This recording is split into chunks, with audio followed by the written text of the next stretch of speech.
Hey, everybody. Thank you for joining me today. Uh, so, this is a question that I have been asked more so lately than I think I ever have before, and that is on customer routed freight. Okay. Um, I think a majority of freight brokers, especially those freight brokers that are new to the industry, they hear that, they maybe don't understand what that is, what it means, or they just say, "Oh, okay, thank you," and hang up, right? But I think that by doing that, you're missing out on a potentially valuable opportunity. So we're going to go over some tips today that will help you combat that objection, right? And hopefully that'll help you out. And if this has worked for you, or if it works for you in the future, come back to this video and leave me a comment down below. Or maybe if you have a different approach to this, right? These are just a few tips that I've used over the years to combat that objection of customer routed freight. And I'm not sure why my little side pick is quite as let's see. I'm not sure why that is. Maybe we can do that. Well, I guess maybe not. Okay, so what is customer routed freight? Basically, what that is in the most simplest of terms is that you're calling a prospective customer, right, or shipper, and they don't have any control over who their service providers are. They don't do any of the arranging of the freight. Oftentimes, they don't schedule the appointments or anything like that. It might just be first come, first serve, and their customer is in charge of sending in the trucks to pick up the load, right? Pretty simple. Okay. So I think that some shippers have kind of realized, especially those that get bombarded, with 100, 200, 300 calls a day from brokers and agents, asking them for their business. Especially if it's not a very good sales call, right? Like your intro to it is not very good because you only have so much time to capture that prospect's attention, right? And if you, just as a quick side note, if you are having trouble getting past the gatekeeper to even get to this point of talking to the person that you need to speak with, I've done a video on that. Go ahead and search that out, and maybe I'll leave a link in the description below for that as well. But anywho, moving on, some shippers legitimately, all of their freight is customer routed, right? All of their outbound freight is customer routed. They're not BSing you. However, there are some shippers that will just tell you this to get you off the phone, right? They're just kind of blowing you smoke, and that's that. And so if you go at it with that approach of, okay, thank you for your time, and move on, right? Again, you might be missing out on a potential opportunity. So I kind of thought about it, and I wrote down some of the things that I have done, again, over the years that has helped me combat that objection. Now, again, if it's legitimate that they don't, handle any of their outbound, we're going to discuss that. So this is what you need to do to separate yourself from the rest of the pack. One thing you might say to them is, "Oh, your freight's customer routed. That must make your life easy. But what about your inbound freight?" Right? If they're manufacturing any type of product, I don't care if it's plastic coat hangers or something, right? They're getting that plastic grind coming into their facility to mold those plastic coat hangers, right? And then their customer is sending in the trucks to pick up the finished product. So what about their inbound freight, right?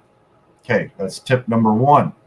Number two is, what do you do with your non-routed freight?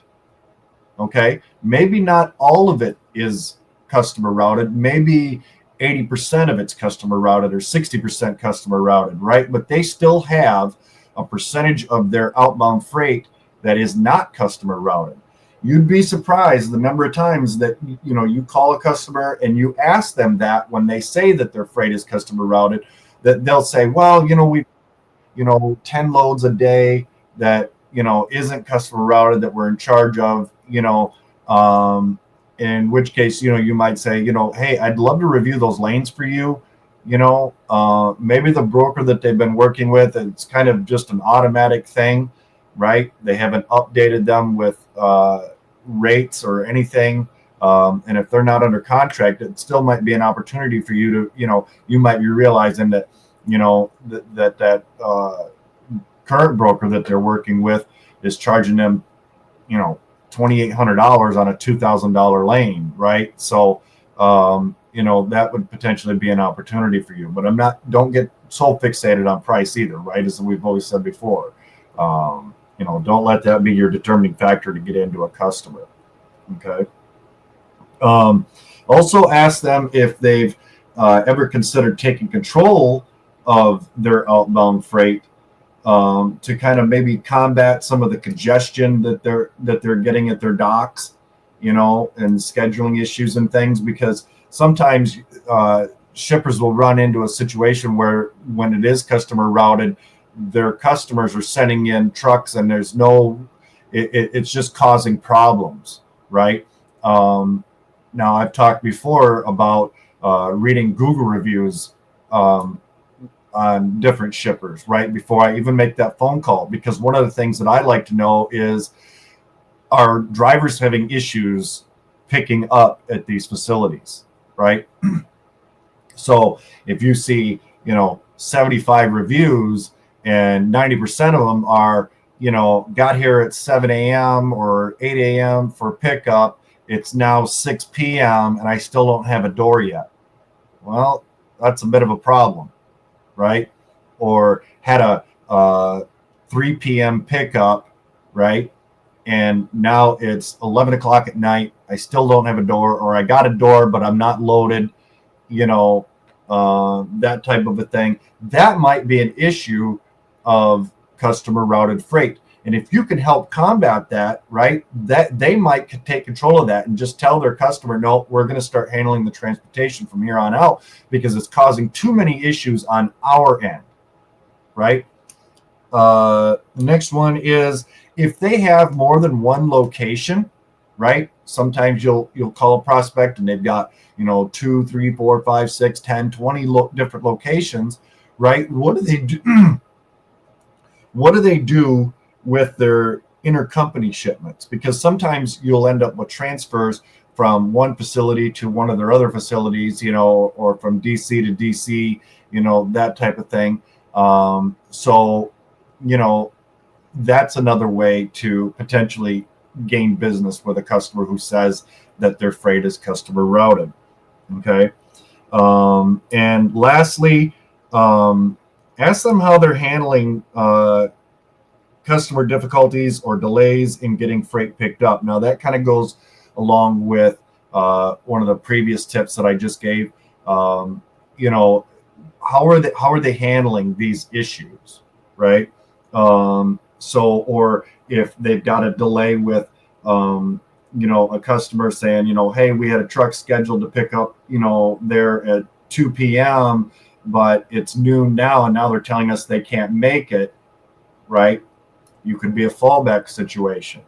Okay. Well, let me call my guy, right? Or my broker and see if they've got a truck available for you. Right. So it's just thinking about any and every opportunity you can to gain business with that customer.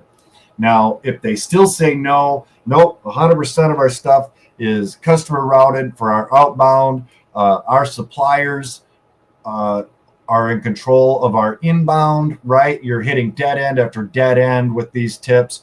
Follow up with them every 2 to 3 months. Okay, because sometimes things change, especially if it's a prospect that you're really, really after. Don't forget to, you put that in your CRM to make a follow-up with them every 2 to 3 months. Okay, because as the market changes, as personnel changes, you know, maybe the person in charge of you know, their shipping manager or supervisor or superintendent or whatever their title is, maybe they left, maybe they retired, maybe they took another position elsewhere, right? Things change. So always follow up, okay? Follow-ups, regardless of whether it's a prospect who said yes that you're just not getting paperwork back from, or they're not really sending you any freight.